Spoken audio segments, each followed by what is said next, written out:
Ada, Bu.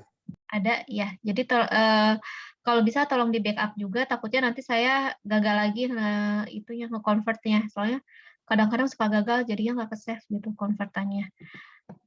Untuk materi hari ini, minggu kemarin kan saya udah ngebahas ya. Kita langsung saja. Minggu kemarin tuh sudah sampai mana ya? Sistem koordinat yang kartesian sudah saya jelaskan kan ya? Iya, sudah, Bu. Oke. Kalau untuk vektor satuannya sudah dijelaskan belum? Belum ya? Untuk vektor satuannya? Belum, Bu. Belum. Oke. Untuk pertemuan hari ini kita akan mulai membahas dari tentang vektor satuannya. Tunggu, masih loading dulu.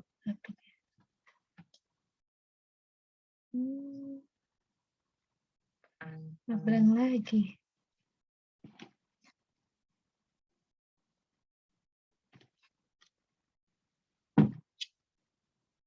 Nah, ini kan contoh soal yang kemarin.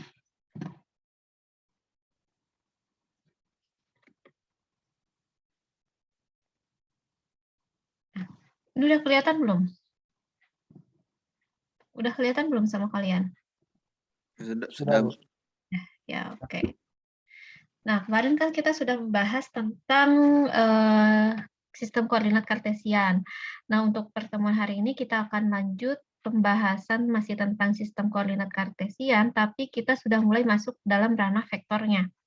Nah, vektor satuan atau unit vektor seperti yang sudah saya jelaskan dalam materi sebelumnya atau di pertemuan-pertemuan sebelumnya ya, kan kalau vektor itu selalu terdiri dari besaran dan arah, di mana dalam persamaan vektornya ada yang dinamakan dengan unit vektor. Unit vektor itu biasanya dijabarkan dengan IJK. Masih ingat kan dengan unit vektor IJK? Kalau I itu untuk menunjukkan arah vektor dalam sumbu apa? X, Y, atau Z? X, Bu. X. Nah, kemudian kalau untuk sumbu Y-nya, unit vektornya apa? J, Bu. Y. Kalau Z? Kalau sumbu Z? K, Bu. Oke. Nah, begitu pula dengan vektor atau unit vektor dalam koordinat kartesian kali ini. Nah, di sini istilah IJK-nya dirubah menjadi dalam bentuk AX, AY, dan AZ. Jadi itu yang harus kalian pahami ya. Dalam setiap buku pasti selalu menggunakan istilah yang berbeda-beda. Ada yang menggunakan IJK, ada yang menggunakan AX, AY, AZ, bisa pakai PQRS, itu terserah, tergantung si penulisnya. Tapi yang harus kalian pahami di sini bahwa meskipun lambangnya apapun itu, lambang yang digunakan, kalian harus bisa tahu kalau ini adalah merupakan unit vektornya. Taunya dari mana? Ciri khasnya itu dengan menggunakan ada tanda panah di atas hurufnya. Nah, di sini dijelaskan kalau vektor satuan basis yang searah dengan sumbu X, Y, Z berturut-turut adalah AX, AY, AZ. Ini sama aja dengan IJK. Ya.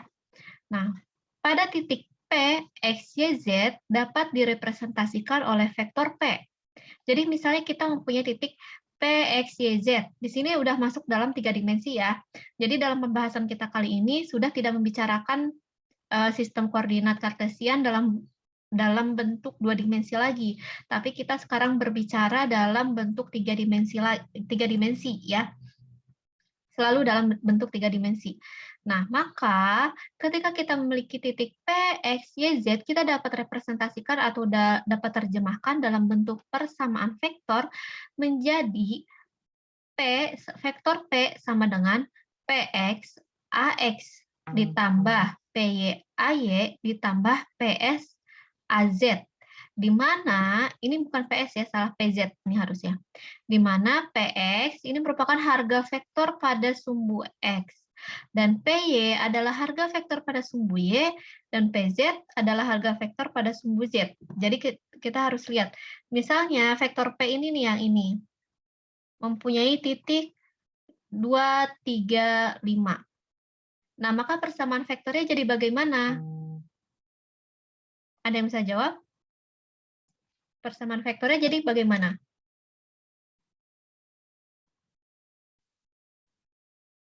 Ada yang bisa jawab? Misalkan titiknya yang dimiliki 2, 3, 5. Maka persamaan vektornya menjadi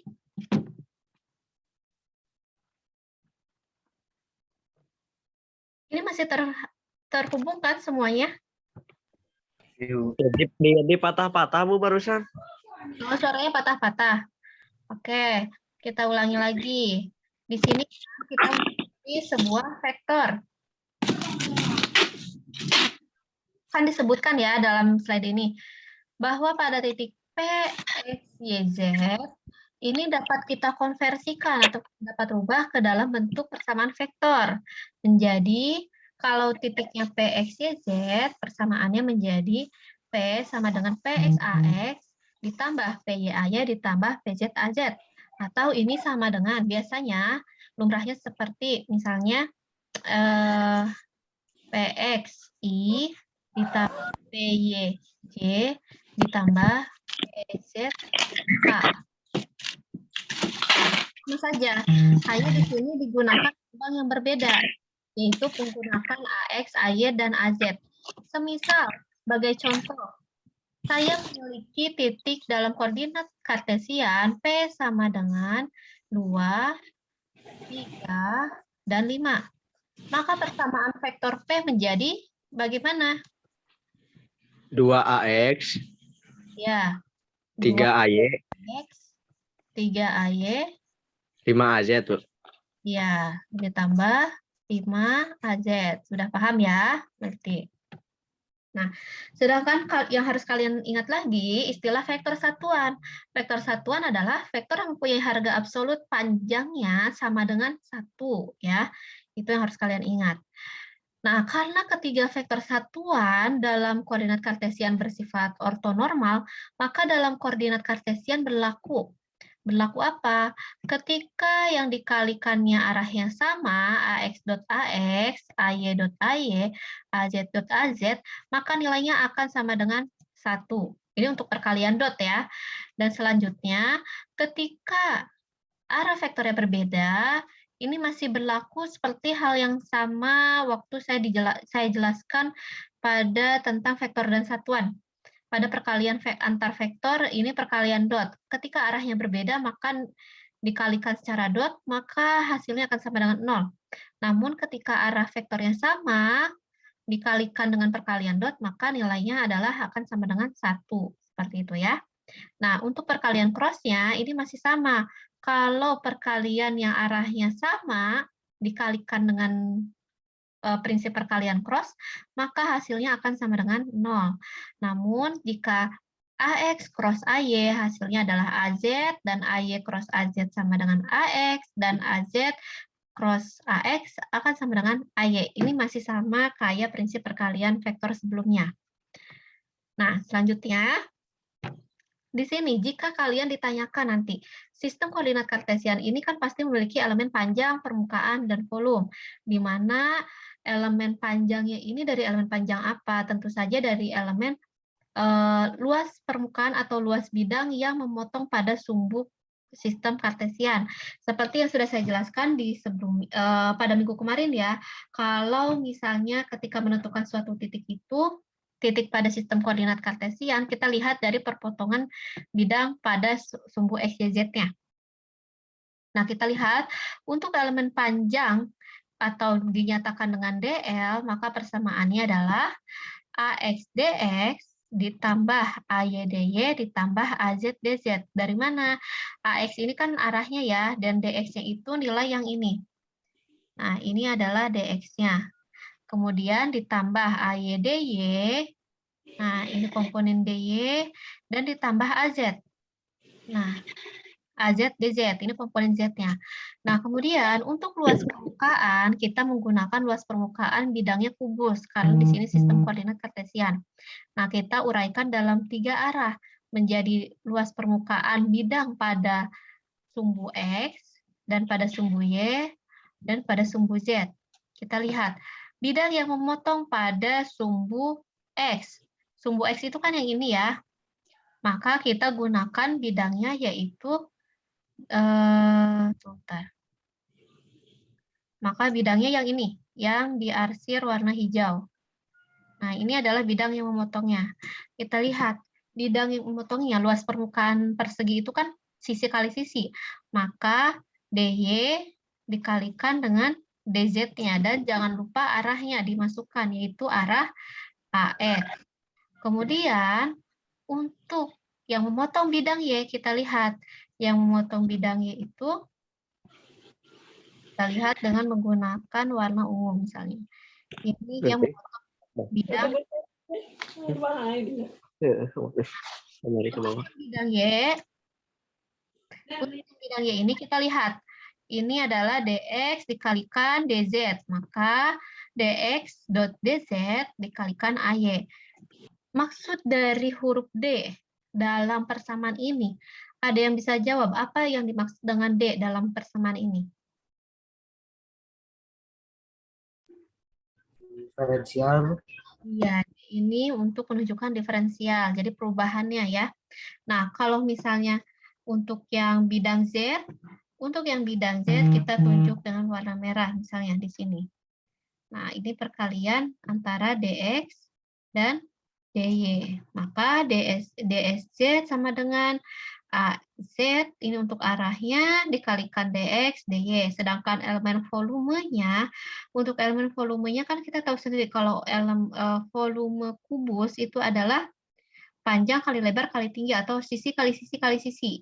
Nah, maka sisinya yaitu DY dikalikan DZ dikalikan DX. Itu adalah volumenya. Nah, kita langsung masuk ke pembahasan contoh soal. Sebelumnya sudah belajar tentang integral lipat kan? Sudah pernah belajar belum tentang integral lipat? Halo?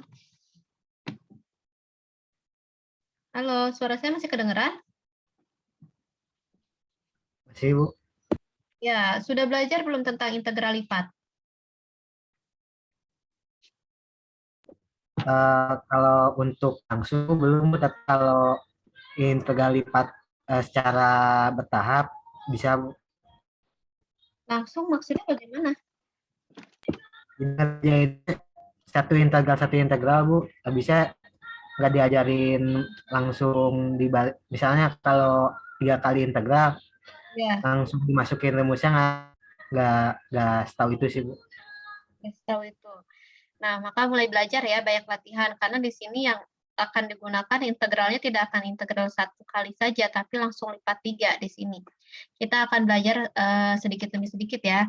Kita lihat dari contohnya di sini, dihitunglah integral lipat 3 dari X kuadrat YZ dV. Artinya apa? Di sini kita diminta untuk menghitung elemen volume, mencari elemen volume dalam suatu sistem koordinat kartesian di mana grafiknya itu mengikuti persamaan X kuadrat YZ. Nah, X kuadrat YZ. Nah, batas-batas dari kurva ini dibatasi katanya di mana B adalah sebuah kotak dengan batasnya adalah, kita lihat batasnya satu persatu. Nggak usah dibikin pusing ya. Kita harus bisa merunutnya membaca satu persatu dari persamaan batasnya. Nah, untuk yang pertama, X lebih besar sama dengan 0 dan X kurang dari sama dengan 1. Maka batasnya dari 0 sampai 1 untuk di sumbu X. Nah, kemudian untuk Y lebih besar sama dengan X kuadrat dan Y kurang dari sama dengan 2X. Maka batas untuk Y ini di sumbu Y yaitu X kuadrat sampai 2X. Sedangkan yang Z ini lebih besar dari sama dengan 0 dan Z kurang dari sama dengan XY. Maka kita harus mensubstitusikannya batasnya satu persatu ke dalam persamaan tersebut. Bagaimana caranya? Nah, kita coba tulis satu persatu. Kalau ada yang belum dipahami, silakan langsung menanyakan ya. Nah, misal di sini. Tunggu bentar.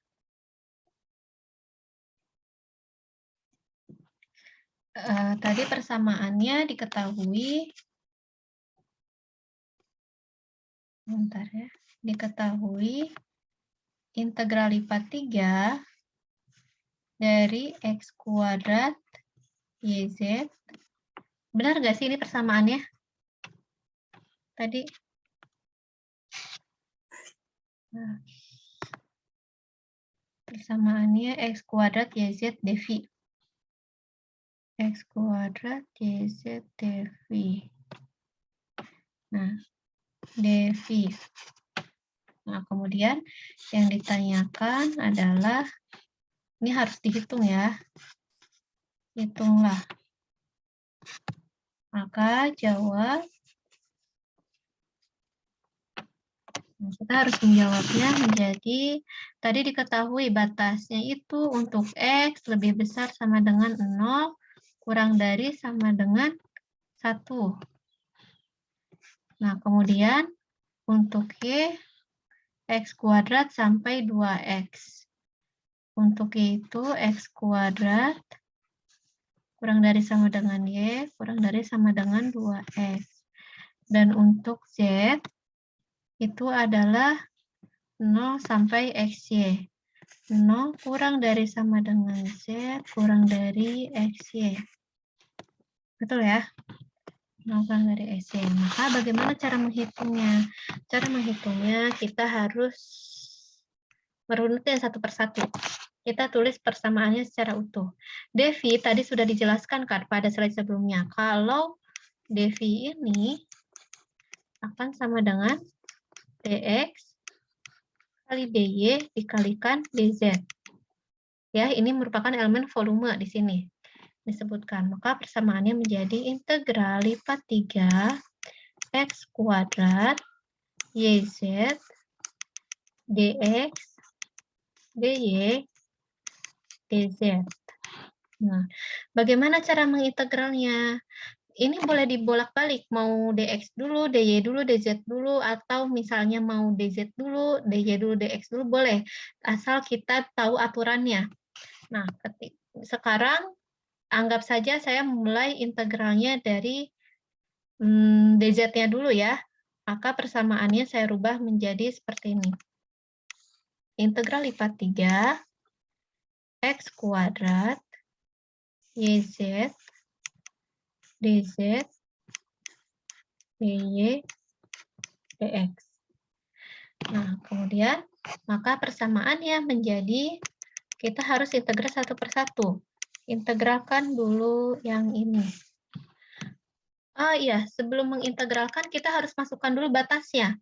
Batasnya kita lihat. Untuk yang X ini kan dari 0 sampai 1.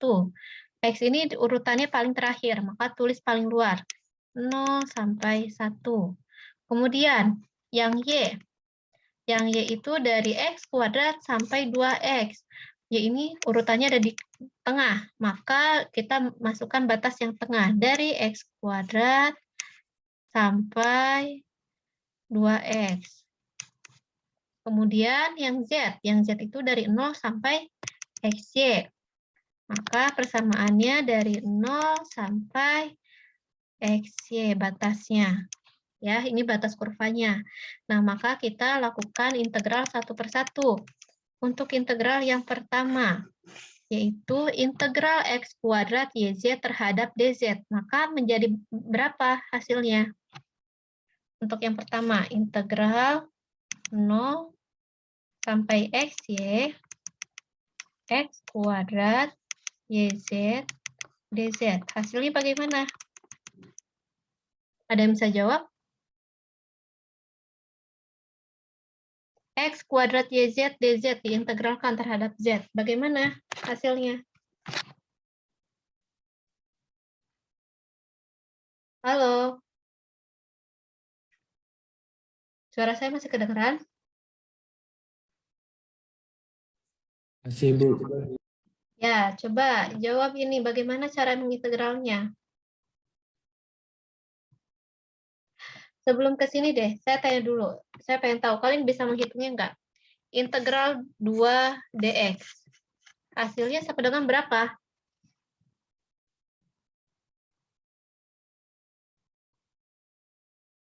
Hasilnya berapa? Integral 2 dx berapa? 2x. Ya, sama dengan 2x plus C. C ini merupakan plus minusnya biasanya. Nah, kemudian kalau integral 2x dx berapa? X kuadrat tambah C. Oke. Tambah C. Sekarang integral 2xy dx. Berapa hasilnya?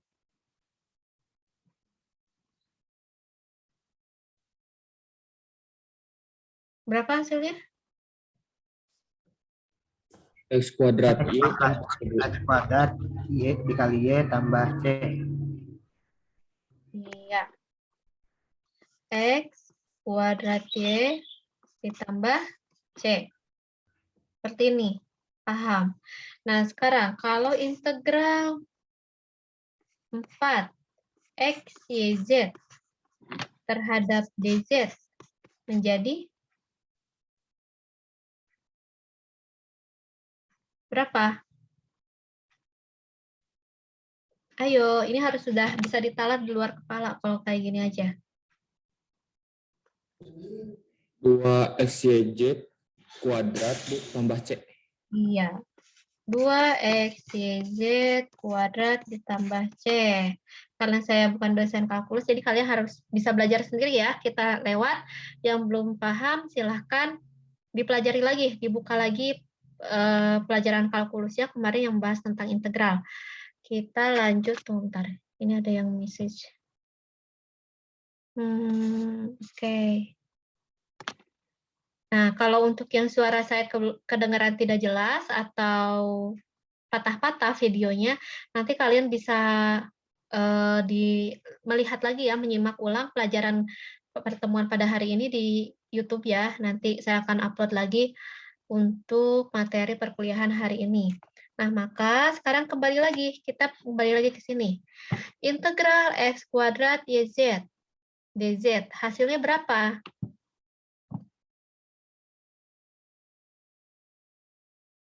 Hasilnya berapa? Untuk x kuadrat YZ dz diintegralkan. Ini artinya kan kita sedang mengintegralkan hanya elemen z-nya saja, karena yang berubah di sini terhadap dz-nya saja. Maka integral z dz berapa?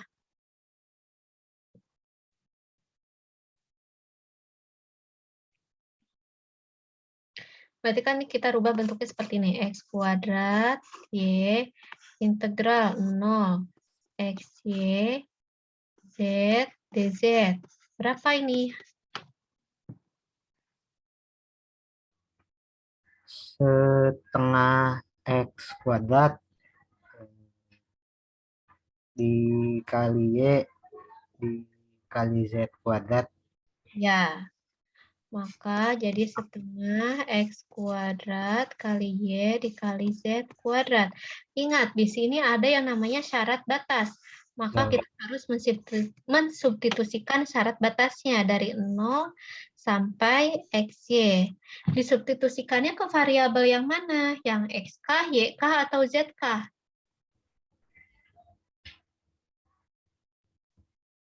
XY.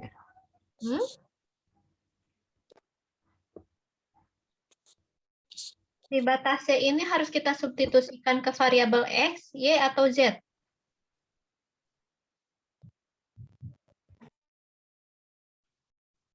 Di sini yang berubah, integralnya berubahnya terhadap X, Y, atau Z. Z. Terhadap Z. Maka syarat batasnya kita substitusikan pada variabel apa? Z. Z.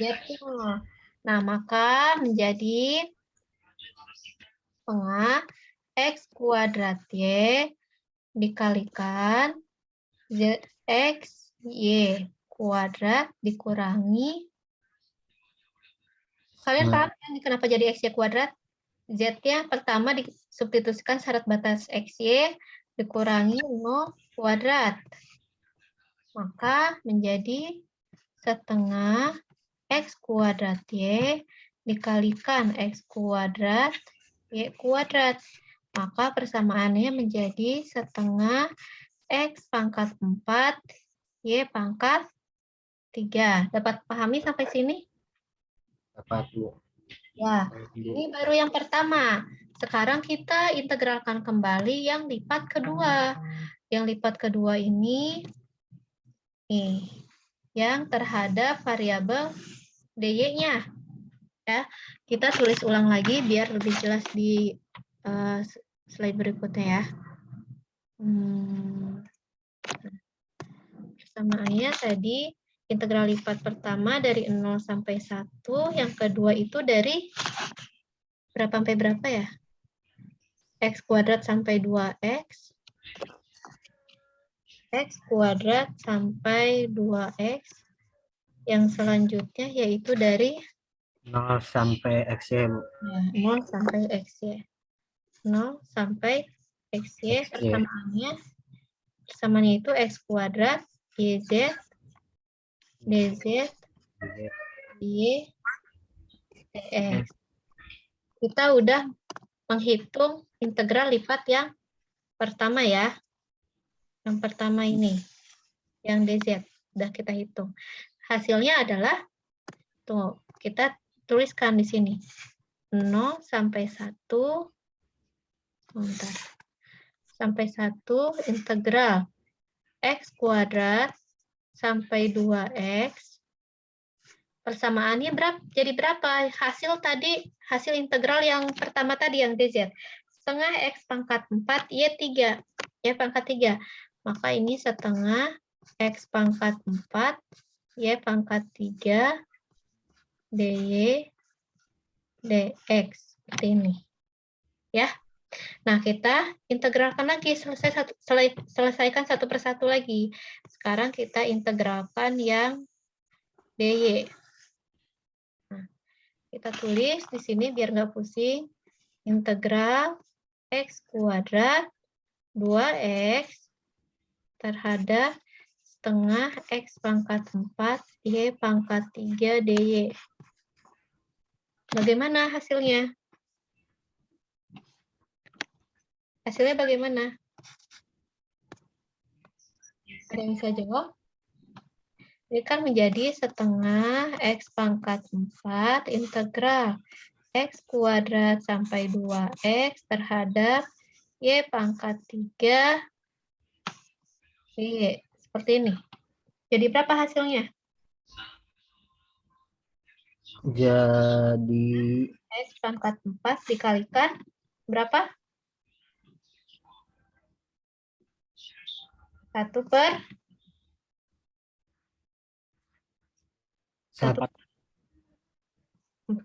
Y pangkat 2.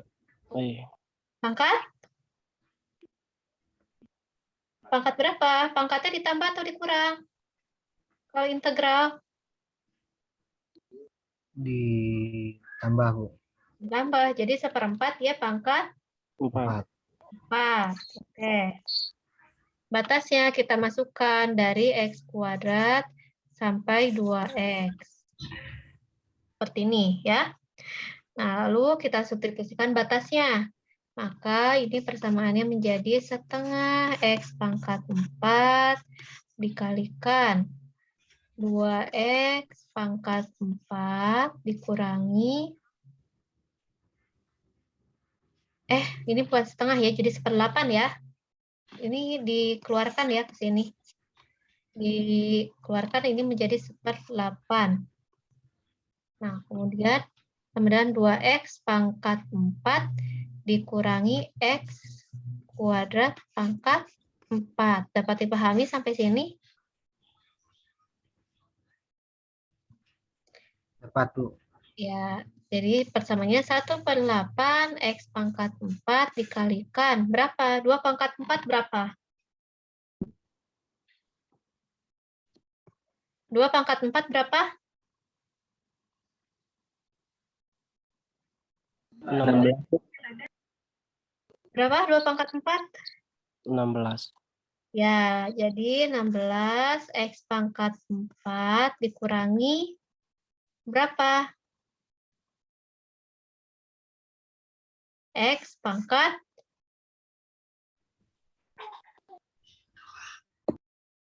berapa?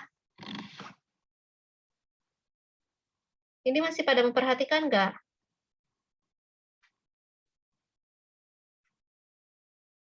Halo? Pangkat 8, Bu. Ya, pangkat 8. Oke. Lalu kita selesaikan persamaannya menjadi kalikan satu per satu pakai prinsip perkalian distribusi. Maka menjadi yang pertama adalah 2x pangkat 4, 8. 8. Nih, 16x pangkat 4 dikalikan 1 per 8x pangkat 4. Jadinya 16 bagi 8, 2. 2 kali x pangkat 8 dikurangi 1 per 8 x pangkat 12. 12. Jadi kita dapat persamaan terakhirnya ya. Kita lanjutkan lagi, substitusikan ke persamaan ini. Balik lagi. Maka persamaan terakhirnya menjadi, kita tulis, dari 0 sampai 1 dikalikan integral 2x pangkat 8 dikurangi 1/8. 2x pangkat 8 dikurangi 1 per 8x pangkat 12 dx. Oke. Berapa hasil integralnya?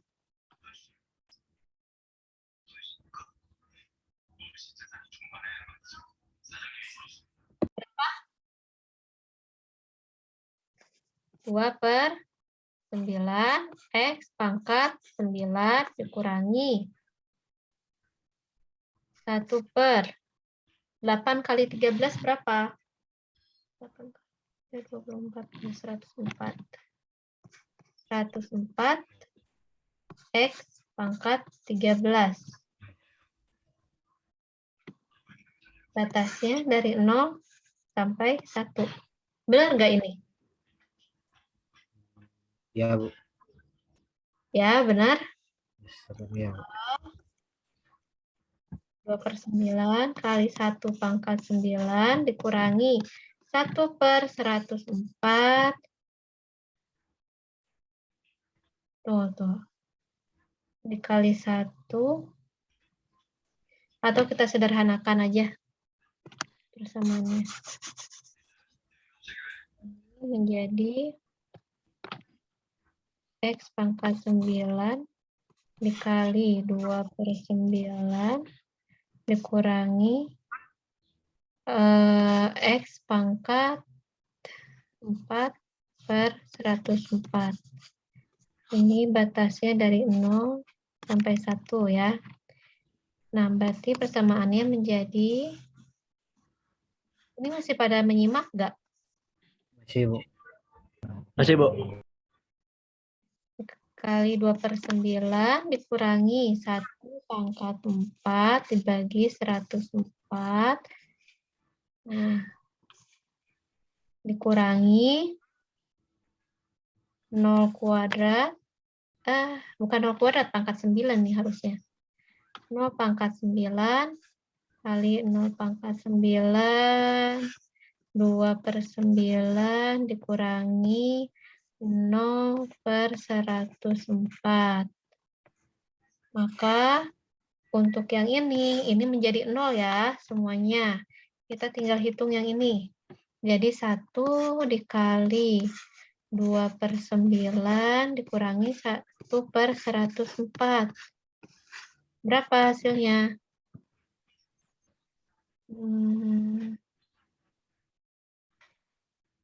Berapa ya? 3 kali 3. 104, 208. Bagi 9. Ayo bantu hitung.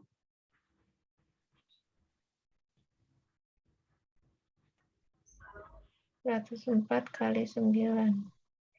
936. Ini sama dengan 104 dikurangi 9. Bukan 104, 208.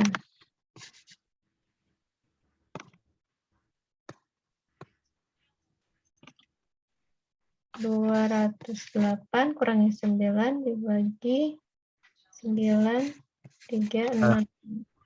199 per 936. Diperkecil jadi berapa? Hasilnya sama nggak kayak di sini? Sama, Bu? 19.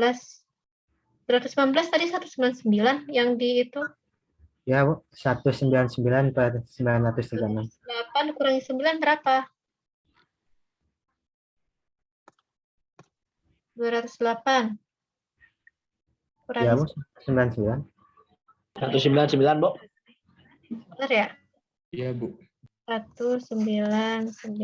Beda sama ini. Ini 115. Nanti coba dihitung lagi aja ya. Takutnya ada yang salah. Tunggu. 1, 1. 16 per 9 dikurangi 1 per 13. Ya, nanti coba dihitung lagi. Sampai sini ada yang mau tanyakan dulu nggak? Atau masih bingung? Ayo, silakan. Ada yang mau tanyakan dulu nggak? Sampai sini? Nggak ada? Ya, Bu. Cuma loadingnya rada lama, Bu. Ya, loadingnya rada lama nggak apa-apa, asal dipelajari lagi nanti ya. Nah, kita lanjut ke sistem koordinat selanjutnya. Di sini ada suatu pertanyaan, menurut kalian, mengapa sih sistem koordinat kartesian tidak cukup untuk menjelaskan posisi suatu objek? Kenapa kita membutuhkan sistem koordinat lainnya selain sistem koordinat kartesian? Menurut kalian kenapa?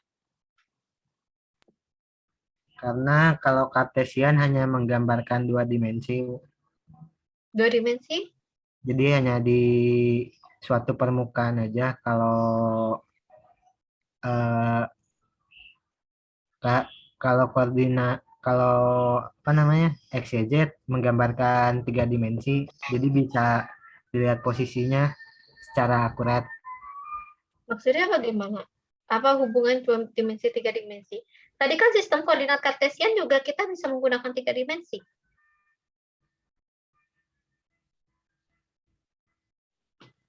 Kenapa?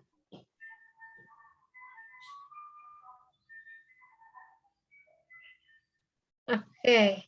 Untuk merepresentasikan suatu titik dalam koordinat kartesian, bidang yang digunakan membentuk suatu bidang apa? Ini kan kita membutuhkan titik Q nih. Untuk menentukan titik Q ini kan kita menggunakan perpotongan bidang ini, yang memotong bidang X, Y, dan Z.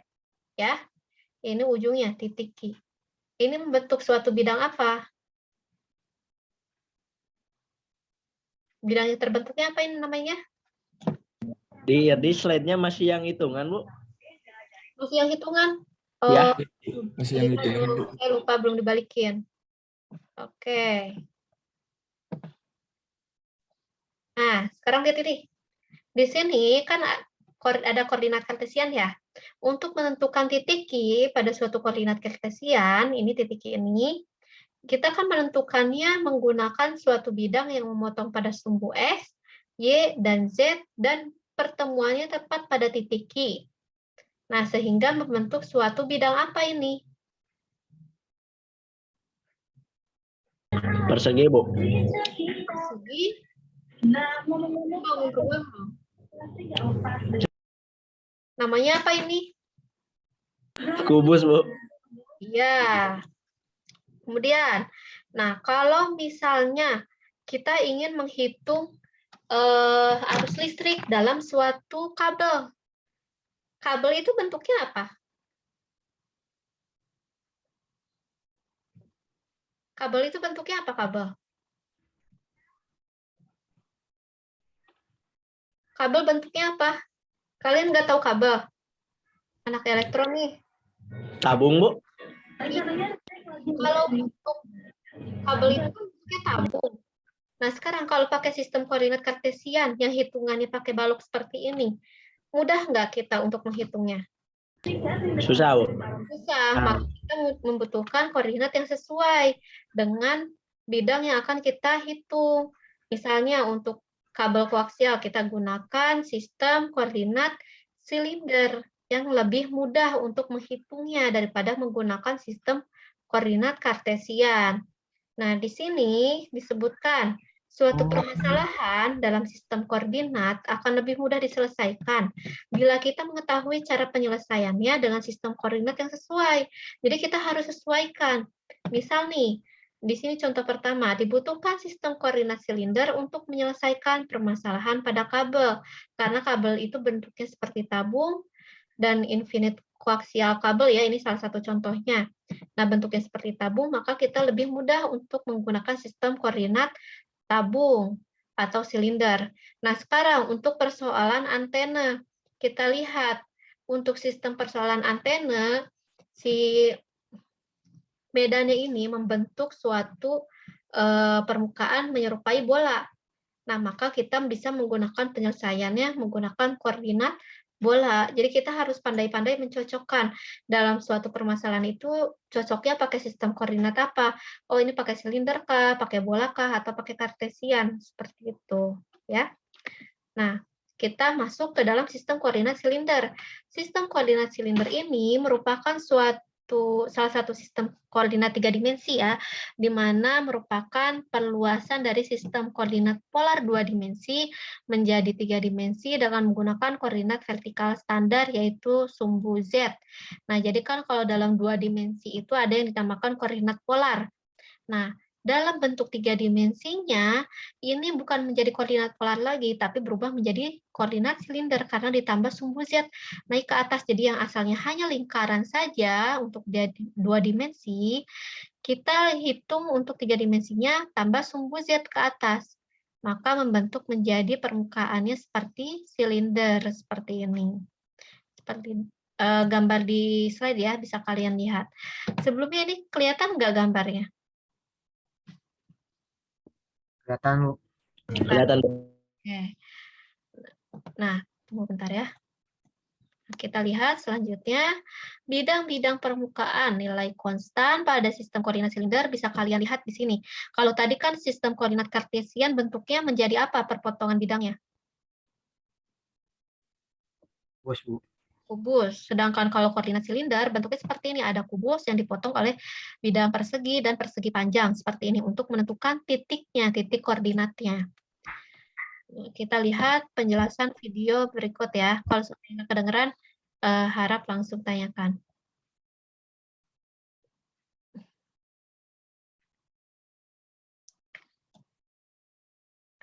Nah, konstan R ini adalah kan kalau misalnya tadi ini untuk Z-nya, oh ini untuk θ-nya nih, luas permukaannya 0 sampai 30. Untuk Z-nya tetap sama konstan seperti pada sistem koordinat kartesian. Nah, maka untuk menentukan perpotongan titik pada sistem koordinat silinder itu seperti ini, menggunakan perpotongan 3 bidang ini, yaitu untuk bidang P, Z, dan θ. Maka unit vektornya pun berbeda. Nah, ini emang nggak ada suaranya ya, saya lupa ini nggak ada suaranya. Nah, akan saya jelaskan pada slide berikutnya. Nah, di sini, kalau tadi dalam sistem koordinat kartesian, kalian kan menggunakan koordinat, mendeskripsikan koordinat itu menggunakan istilah X, Y, dan Z. Nah, untuk sistem koordinat silinder, sistem koordinatnya itu menggunakan R, θ, dan Z. Berbeda dengan sistem kartesian ya. Nah, di mana R itu adalah radiusnya dari titik pusat menuju sumbu Z. Nah, seperti ini, menuju sumbu Z ini dari titik pusat ya. Ini untuk R-nya. Sedangkan θ-nya ini merupakan radius atau namanya di sini disebut azimut. Nah, dia ini adalah sudut antara bidang X pada bidang XY ya. Pada bidang XY, dia hanya pada bidang XY untuk θ-nya itu.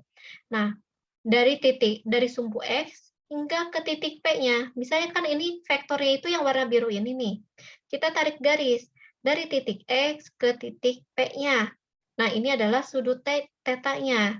Range-nya itu biasanya dari min V sampai V. Untuk V-nya itu sendiri, nilainya berapa V itu? 90, Bu. V nilainya berapa, V? 3,14, 3,14. 22/7. Sudut, untuk sudut. 180. 160. Pi itu 180 atau 360? Coba di searching. Pi itu 180 atau 360?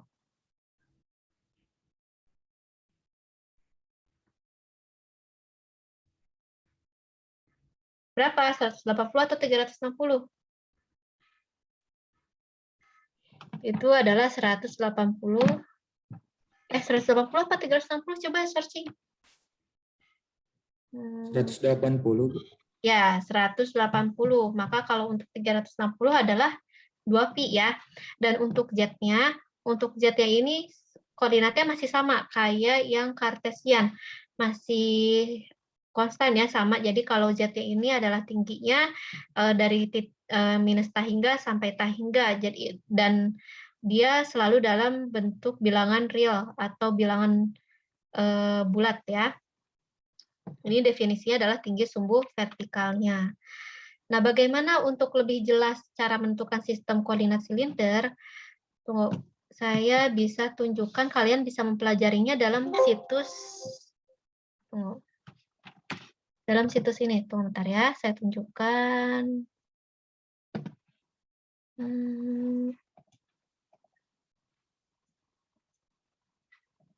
Nah, kalian bisa buka situs geogebra.org.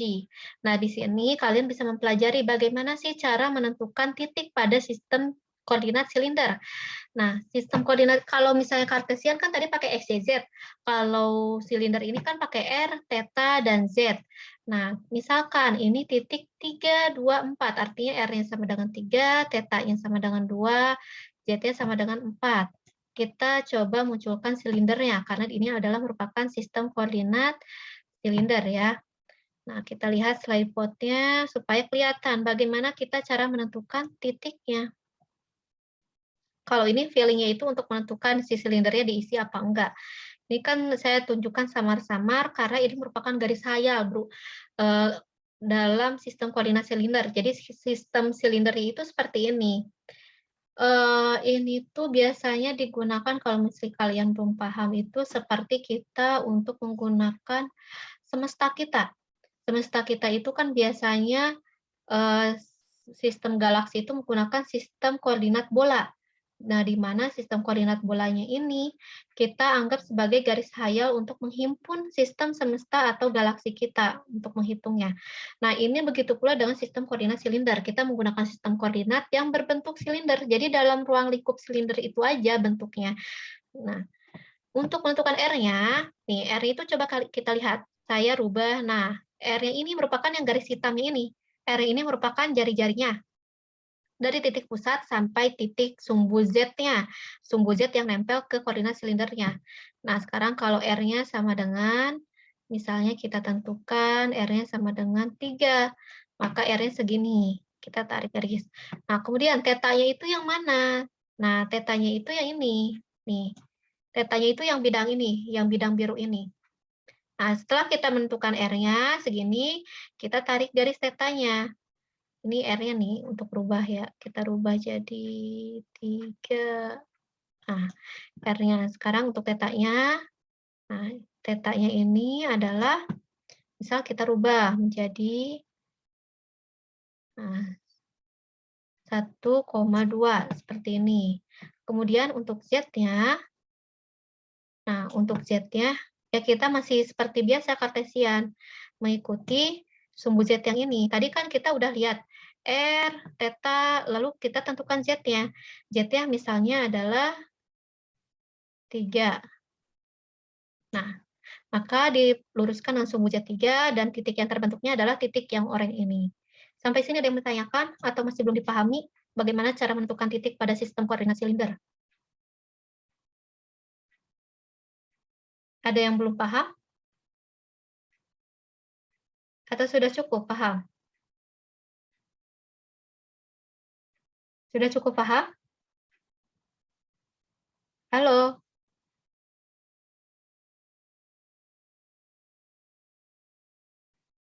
Halo? Ya Bu, bentar Bu. Lagi memahami dulu Bu. Ya, sok. Yang lainnya selain Irdi, kalian udah pada paham semua yang belum ada suaranya?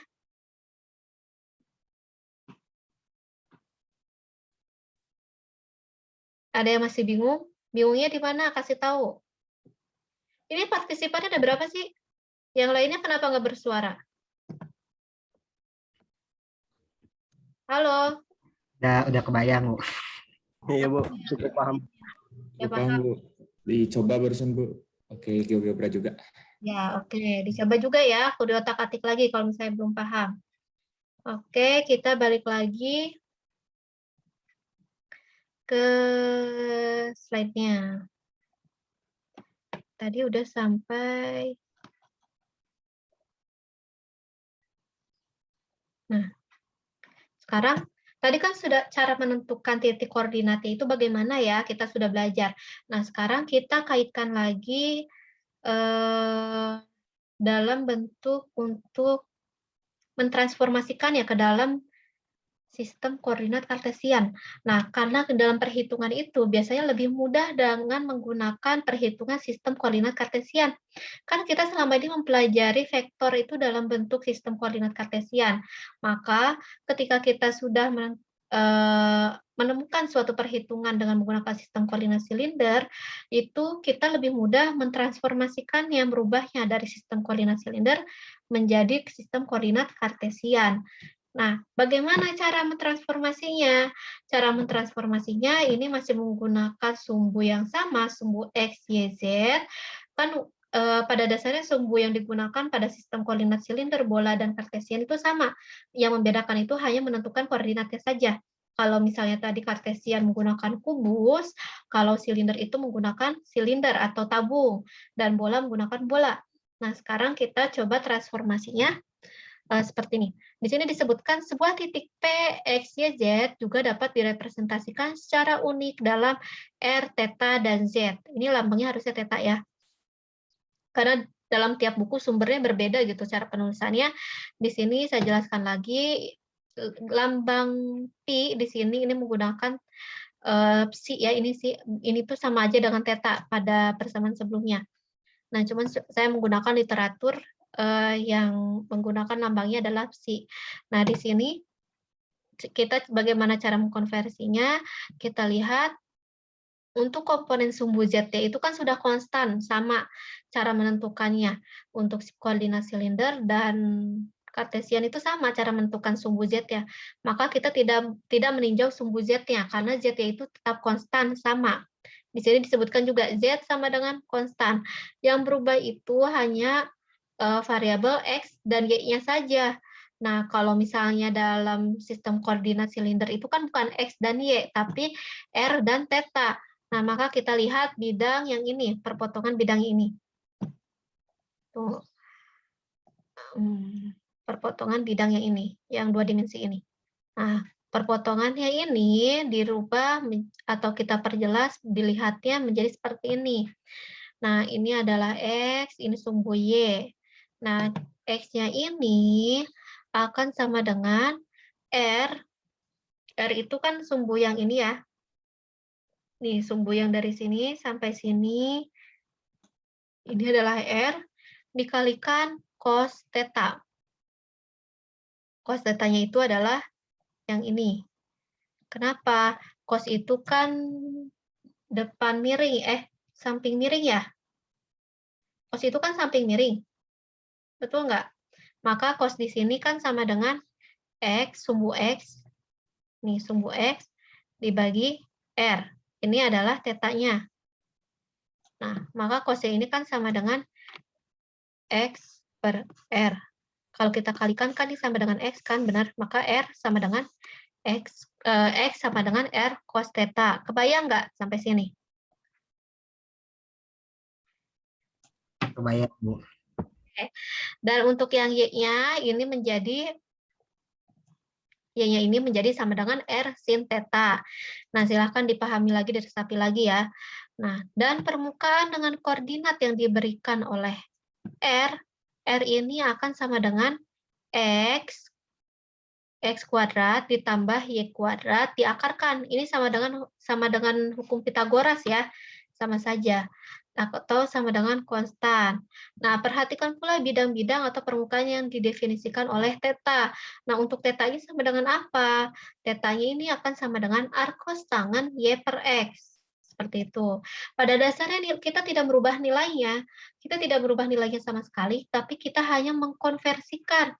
Kayak mentranslate misalnya dari bahasa Inggris ke bahasa Indonesia.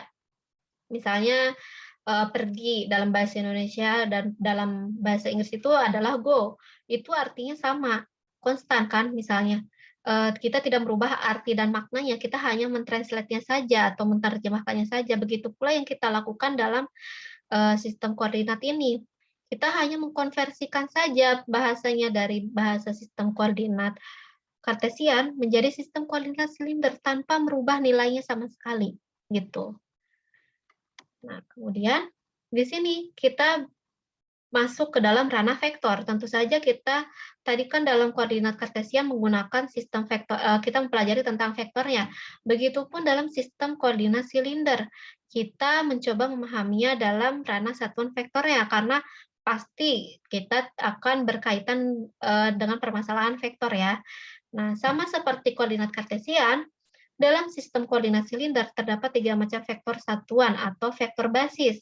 Kalau tadi dalam Kartesian itu namanya adalah AX, AY, dan AZ. Nah, kalau dalam sistem koordinat silinder menjadi AR, ATheta, AZ. Seperti itu. Nah, di mana vektor satuan AR dan ATheta ini dia tidaklah unidirectional. Jadi dengan kata lain, arah kedua vektor tersebut berubah dengan berubahnya harga theta. Nah, jadi dia hanya perubahan itu apa ya? Bergantung kepada nilai vektor satuan AR dan ATheta-nya ini bergantung pada nilai perubahan harga theta-nya atau sudutnya. Nah, di mana AR ini adalah vektor satuan pada komponen R. Nah, ini adalah R-nya, ini adalah AR-nya. Dan ATheta ini adalah theta dan atheta-nya adalah ini.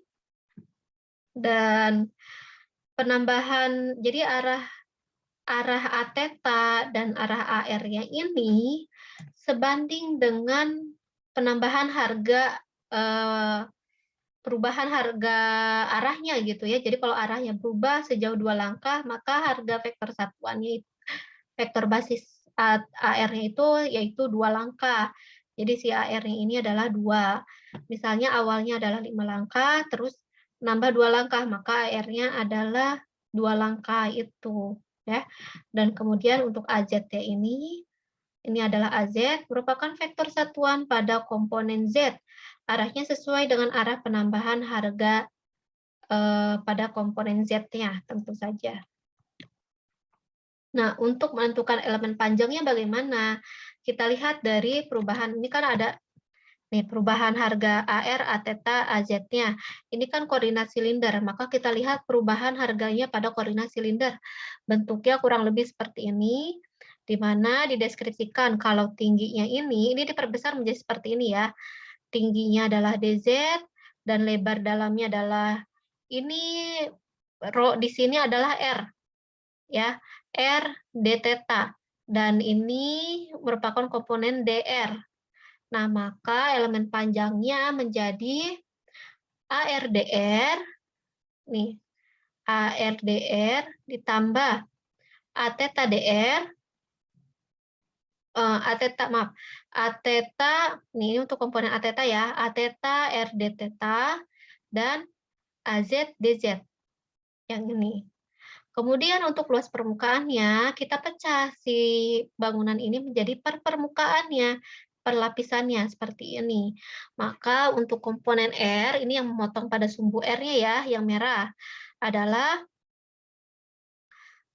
ini adalah AR, ini adalah DR, tuh. Yang untuk SR, R itu adalah ke sini. Berarti kalau ke sini yang memotongnya itu adalah yang hijau. Nih, yang hijau adalah DZ, ini adalah RD theta. Maka ini untuk komponen R. Sekarang untuk d theta, elemen luas permukaan pada theta yang memotong sumbu theta ini adalah yang ini. Nah, maka A theta kali dr dz, sedangkan untuk dz-nya itu sendiri, dsz-nya itu sendiri sama dengan az dikali r d theta dikali dr, atau menjadi rdr d theta. Sedangkan elemen volumenya, ini dV akan sama dengan R dikali dr, LDR, d theta, ddz. Ini dianggap menyerupai kubus seperti yang tadi untuk menghitung volumenya. Sampai sini ada yang bertanyakan? Nggak ada? Nggak bersuara, kita lanjutkan. Nah, di sini kita udah mulai masuk ke pengaplikasiannya dalam suatu kasus ya. Misalnya jika kita diketahui kedua vektor A dan B di titik P, R, theta, Z, atau didefinisikan di theta yang sama, atau theta yang sama dengan konstan, di mana vektor A ini akan sama dengan AR ditambah A theta ditambah AZ dan B begitu pula dengan B seperti ini. Bisa dilihat dalam slide. Maka kita dapat menjumlahkannya secara langsung atau mengkalikan secara dotnya juga secara langsung seperti biasa. Dengan catatan dia berada di titik yang sama, ya. Nah, kita bisa menggunakan perkalian dot sama seperti ini, tinggal dikalikan dot arahnya saja, vektornya, dan kemudian kalau cross seperti ini, seperti biasa, seperti perhitungan vektor biasa. Ini untuk sistem koordinat silinder ya. Tapi yang membedakan dalam sistem koordinat silinder, terkadang atau seringnya kita menemukan kasus di mana ketika dua vektor A dan B tersebut didefinisikan pada titik yang berbeda. Atau tidak sama. Nah, atau misalnya si tetanya ini berubah, tidak konstan, maka si operasi biasa seperti ini tidak bisa digunakan. Nah, dibutuhkan transformasi koordinat seperti yang saya jelaskan pada sebelum-sebelumnya tadi. Nah, lebih baik kita mentransformasikannya ke dalam sistem koordinat kartesian. Kita transformasikan dulu supaya, karena kan ketika kita mentransformasikan kita tidak merubah nilainya saja, tapi kita hanya merubah bentuknya saja, gitu. Kita transformasikan ke dalam bentuk sistem koordinat kartesian, barulah kita melakukan pengoperasian matematisnya. Nah, bagaimana caranya? Ini operasi transformasi antara koordinat kartesian dan koordinat silindris. Dari gambar dapat terlihat jelas ya, ini rangkuman semua dari yang sudah kita perhitungkan tadi di slide yang awal ya.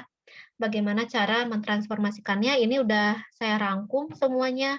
Ini berbagai caranya, bahwa kalau untuk mencari AR itu sama dengan cos theta AR ditambah sin theta AY. Dan untuk A theta ini sama dengan min sin AX ditambah cos theta AY. Nah, kemudian jika kita ingin mentransformasikan, merubah dari koordinat silinder menjadi koordinat silang atau kartesian, maka kita bisa menggunakan beberapa persamaan di bawah berikut, di mana X sama dengan R cos theta, dan Y sama dengan R sin theta, dan kemudian AX dot AR sama dengan cos theta, AY dot AR sama dengan sin theta, dan AZ dot AR sama dengan 0. Nah, begitu pula ketika kita ingin mentransformasikan dari koordinat silang atau kartesian menjadi silinder, ini kebalikannya. Maka R akan sama dengan akar X kuadrat tambah Y kuadrat, seperti yang sudah saya jelaskan pada slide sebelumnya. Kemudian theta sama dengan arkes tangen Y per X, dan kemudian AX dot A theta ini sama dengan min sin theta, dan AY dot A theta sama dengan cos theta, dan AZ dot A theta sama dengan 0. Nah, kita lihat di sini, jika dalam bentuk vektor ya, kita transformasikan dalam bentuk vektor, misalnya. Nah, ketika dalam bentuk vektor, kalau tadi kan misalnya dalam bentuk titik saja nih, sedangkan kalau bagaimana sih kalau misalnya diketahuinya dalam bentuk vektor? Ketika yang diketahuinya dalam bentuk vektor, maka kita bisa menggunakan persamaan berikut. Jika kita ingin mentransformasikan dari koordinat silinder menjadi koordinat kartesian, maka kita menggunakan persamaan yang atas ini. Nah, sedangkan jika kita ingin transformasikan dari koordinat silang atau kartesian menjadi koordinat silinder, maka kita bisa menggunakan persamaan ini. Nah, kita langsung saja masuk ke contoh soalnya supaya lebih paham ya kalian. Misalnya, diketahui titik A, 2, 3, min 1. Berarti titik A ini merupakan titik koordinat silinder atau kartesian. Kartesian. Ya, kalau yang B, B sama dengan 4 min 50 derajat 2. Maka titik B ini merupakan sistem koordinat kartesian atau silinder? Silinder, Bu. Silinder. Kenapa silinder? Karena R, theta, sama X, Bu. X, theta, R. Kalau koordinat silinder, sistem koordinatnya apa saja? Radius, theta, sama Z, Bu. Ya, maka R untuk titik B yang 4 ini merupakan komponen. R-nya, Bu. Ya, kemudian yang 2 itu komponen. Z-nya, Bu. Ya, Z-nya dan minus 50 derajat ini merupakan komponen tetanya. Berarti Ya. kan ya. Nah, sekarang di sini disuruhnya hitunglah jarak dari titik A ke titik B. Nah, kita kan lihat di sini ada 2 titik yang berbeda koordinatnya. Yang satu koordinat kartesian, yang satu lagi koordinat silinder. Maka kita harus merubah salah satunya ke dalam bentuk sehingga menjadi ke dalam sistem koordinat yang sama. Akan lebih baik atau lebih mudah jika kita menghitungnya dalam sistem koordinat kartesian seperti yang sudah saya jelaskan sebelumnya. Itu lebih mudah cara menghitungnya. Di sini disebutkan cara menjawabnya untuk menentukan jarak dari A ke B atau besar vektor RAB, titik B harus terlebih dahulu dinyatakan dalam bentuk koordinat silang atau kartesian. Kita rubah dulu. Transformasi titik B dari sistem koordinat silinder ke sistem koordinat silang, kita gunakan persamaan ini. X sama dengan R cos theta. Nah, di sini kan saya sebutkan ya, karena di sini yang dilihat di soalnya itu yang diketahuinya berupa titik, maka kita tidak usah menggunakan yang apa sih pakai tadi itu yang vektor matriks, nggak usah pakai persamaan yang matriks tadi ya, tinggal pakai yang X sama dengan R cos theta. Maka sama dengan R-nya ini kita transformasikan titik B ya. R-nya ini kan sama dengan 4, maka 4 dikalikan cos minus 50 derajat. 50 derajatnya ini ya, tetanya, sama dengan 2,571. Dan Y sama dengan R sin 50 derajat. Minus ya ini seharusnya. Maka sama dengan minus 3,604. Sedangkan Z-nya konstan ya. Nah, sehingga titik B ini jika kita nyatakan dalam sistem koordinat kartesian, nilainya menjadi atau koordinatnya itu menjadi 2,571, minus 3,604,2. Nah, seperti itu. Kita tidak merubah nilai apapun, tapi kita hanya merubah bentuknya, bentuk koordinatnya dari sistem koordinat kartesian menjadi silinder. Nah, yang dari asal sistem koordinat itu koordinatnya adalah 4 min 50 derajat, 2 menjadi sistem koordinat kartesian dengan koordinatnya 2,571, 3 minus 3,604,2 seperti itu. Nah, maka tadi kan yang ditanyakan adalah jarak dari titik A ke titik B. Nah, maka kita rubah dalam bentuk vektor dari sistem koordinat tadi. Tadi kan yang diketahuinya titik koordinat. Kita rubah ke dalam bentuk vektor. Nah, kalau tadi kan 2, 3, 1 titik A, maka vektor A-nya itu menjadi 2AX tambah 3AY minus AZ. Sedangkan vektor B-nya itu menjadi 2,571AX minus 3,604AY minus 2AZ. Minus 2 ya, plus 2 harusnya ini. Ini salah, ini harusnya plus 2 kayaknya. Plus 2, minus 2 sih harusnya. Minus AZ tadi, minus 1. Iya, ini harusnya plus 2 ya. Nah, sehingga jarak vektor A dan B itu sama dengan vektor B dikurangi vektor A. Dan hasilnya demikian. Dan untuk mengetahui besar vektornya, maka tinggal diakarkan saja. Akar dari 0,571 kuadrat ditambah minus 6,604 kuadrat ditambah minus 1 kuadrat. Dan hasilnya sama dengan 6,704. Ini adalah panjang vektor AB-nya. Sampai sini. Masih bingung atau ada yang masih mau ditanyakan? Silahkan. Ayo. Ini udah pada paham semua? Insya Allah, Bu. Insya Allah. Tinggal ngebiasain biar loadingnya nggak lama, Bu. Ya, oke. Kalau gitu kita lanjut ke contoh soal berikutnya. Nah, contoh soal berikutnya kita lanjut di sini. Jika vektor A diketahui 3AR tambah A theta tambah AZ didefinisikan pada titik P3, pi per 6,2 dan B sama dengan minus 2AR tambah 2 theta minus AZ yang didefinisikan di titik Q sama dengan 4 pi per 3,2. Maka hitunglah C sama dengan A tambah B, vektor A tambah vektor B di titik S 2 pi per 4,2. Nah, di sini kita lihat penjumlahan dua sistem koordinat silinder, namun pada titik yang berbeda, didefinisikan pada titik yang berbeda. Nah, kalau didefinisikan pada titik yang sama, maka kita bisa menjumlahkan langsung kedua vektor tersebut. Namun apabila didefinisikan pada titik yang berbeda, tentu saja kita harus mentransformasikannya ke dalam bentuk sistem koordinat kartesian supaya lebih mudah penjumlahannya. Seperti itu. Kita lihat di sini langkahnya. Karena vektor-vektor A dan B tidak didefinisikan di titik yang sama maupun di bidang theta yang konstan atau yang sama, maka kita tidak bisa menjumlahkan komponen-komponen secara langsung di dalam sistem koordinat silindris.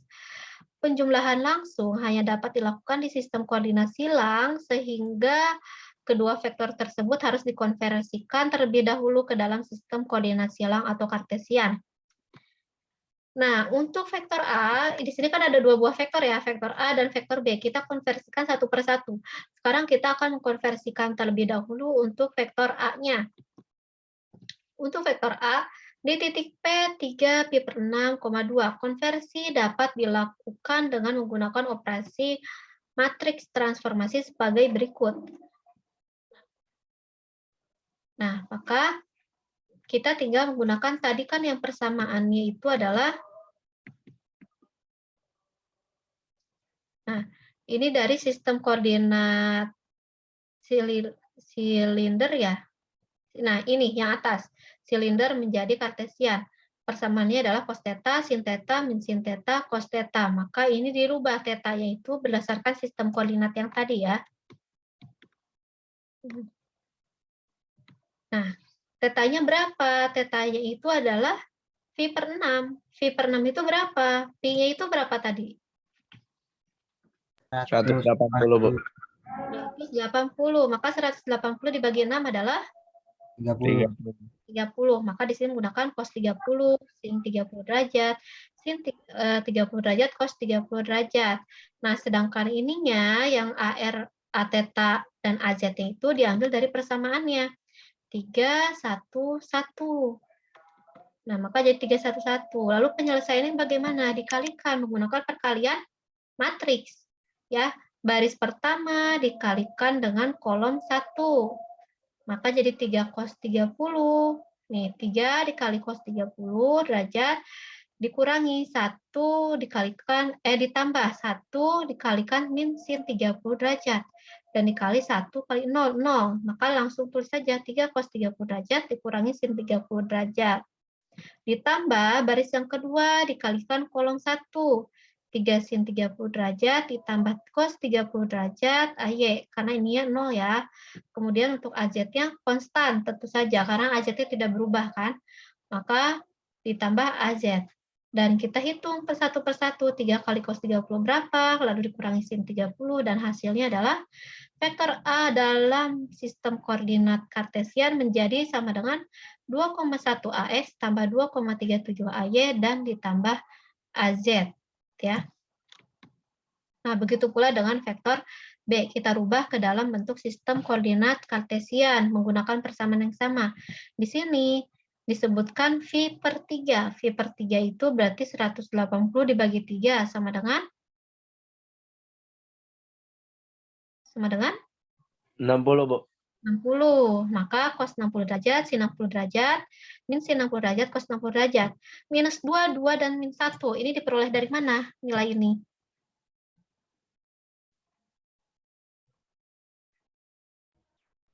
Minus 2, 2, dan min 1.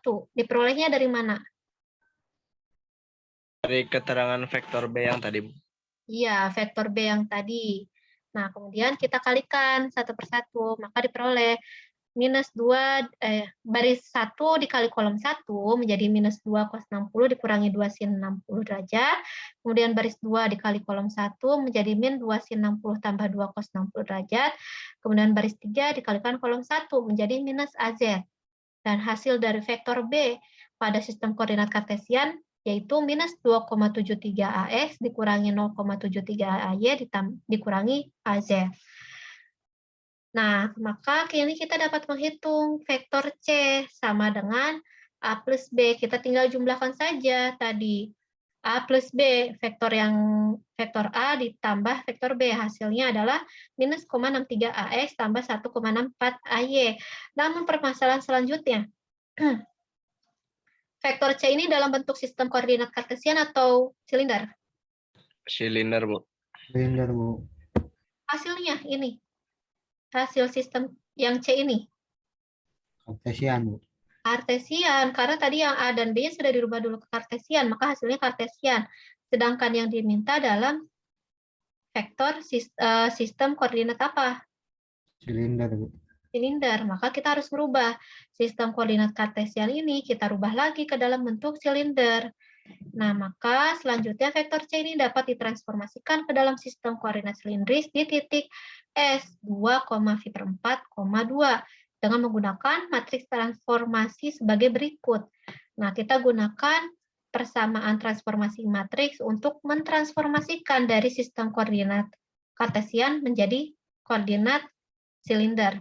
Nah, maka persamaannya yaitu cos 45. 45 ini dari mana dapatnya? Di perempat, Bu. 180 bagi 4. 180 dibagi 4. Ya, betul. Nah, maka, tunggu bentar ya. Laptop saya lowbat. Saya hidupkan dulu.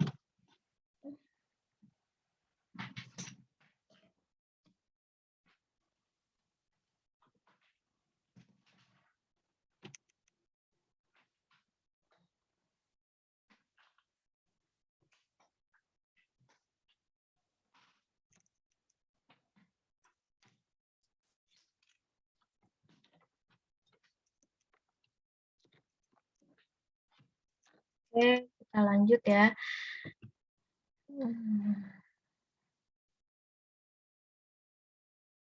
Ya. Maka kita transformasikan lagi pakai, nah, untuk yang kolom 1 ini, dia dapat dari vektornya ya, vektor C ini, yaitu minus 0,63, 1,64, dan AZ-nya adalah 0. Maka kita kalikan baris 1 dikali kolom 1 menjadi minus 0,063 kali cos 45 derajat ditambah 1,64 kali sin 45 derajat AR ditambah 0,63 sin 45 ditambah 1,64 cos 45, ini 0 ya, 0 kali 0, 0. Kemudian yang Z-nya adalah atau A theta-nya ini 0 nilainya ya, karena ini 1 kali 0 adalah 0, maka tidak ada komponen AZ-nya. Nah, sehingga maka ini hasil akhirnya seperti ini, tinggal dihitung saja. Minus 0,63 dikali cos 45 berapa? Gitu ya. Sampai sini ada yang mau tanyakan? Dia mau nanyain yang vektor C, Bu, yang itu. Silahkan. Titiknya itu ada, itu kan titiknya S2 V per 4,2 itu dari mana, Bu? Lupa lagi. Di soalnya. Oh, Tadi ada di soalnya. iya, Bu. Soalnya tuh. Nah, lihat nih. Tunggu. Di soalnya kan di sini. Hitunglah C sama dengan A plus B di titik S. 2, V per 4,2. Nah, ini tadi titik S-nya diperoleh dari soal. Iya, Bu. Ya, Bu. Terima kasih, Bu. Ya, sama-sama. Ada yang menanyakan lagi? Ada yang ditanyakan lagi? Kita lanjut ya. Nah, perlu ditekankan di sini bahwa transformasi sebuah vektor dari suatu sistem koordinat ke sistem koordinat yang lainnya ini tidak mengubah besar maupun arah vektor tersebut. Seperti yang sudah saya jelaskan tadi ya. Ketika kita mentransformasikan dari sistem koordinat silinder atau kartesian menjadi sistem koordinat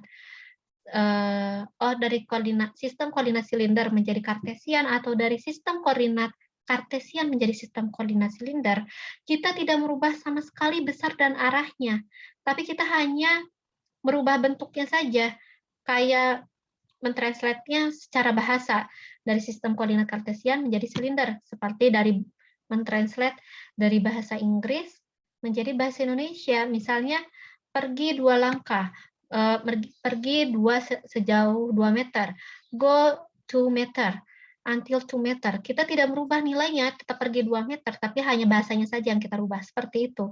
Ya. Nah, kemudian untuk sistem koordinat bola, ini akan saya bahas di pertemuan minggu berikutnya saja ya, karena ini lebih pusing lagi daripada sistem koordinat silinder tadi. Nanti kalau ada tugas untuk sistem koordinat silinder, akan saya satukan saja di akhir. Untuk materinya akan saya upload seperti biasa di WA atau di Classroom ya. Nanti di Classroom akan saya upload juga. Dan untuk materi pertemuan hari ini tentu saja akan saya upload lagi insya Allah di YouTube ya, kalau saya berhasil convertnya.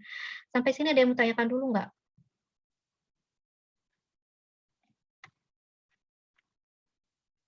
Ini mulai nggak ada yang bertanya, berarti entah mengerti atau sangat tidak mengerti ya nih.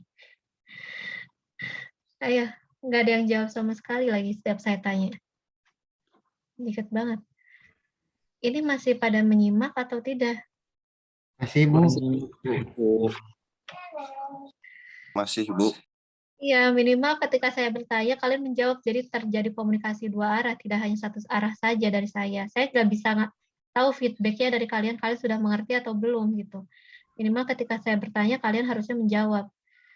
Nah, sampai sini ada yang menanyakan? Nggak ada yang menanyakan sama sekali? Nggak ada yang menanyakan? Tahu. Bu. Kalau gitu silakan dipelajari kembali materinya, dan saya yakin ini sulit. Bukan sulit ya, ini tidak cukup gitu, tidak cukup untuk sekali pemahaman atau sekali pembelajaran dalam kelas saja seperti kelas online. Apalagi dalam kelas online seperti ini sangat terbatas ya interaksinya. Jadi saya harap kalian mempelajari lagi materinya. Kalau ada yang ditanyakan, silahkan langsung tanyakan pada saya, dan jangan lupa untuk terus diulang-ulang dan mencoba soal latihan dalam berbagai macam buku referensi ya yang sudah saya berikan. Kalau tidak ada yang pertanyakan, saya cukup sekian perkuliahan hari ini, saya tutup. Semoga ilmunya bermanfaat untuk kalian, dan semoga kalian dalam keadaan sehat selalu. Wassalamualaikum warahmatullahi wabarakatuh. Waalaikumsalam warahmatullahi wabarakatuh. Waalaikumsalam warahmatullahi wabarakatuh.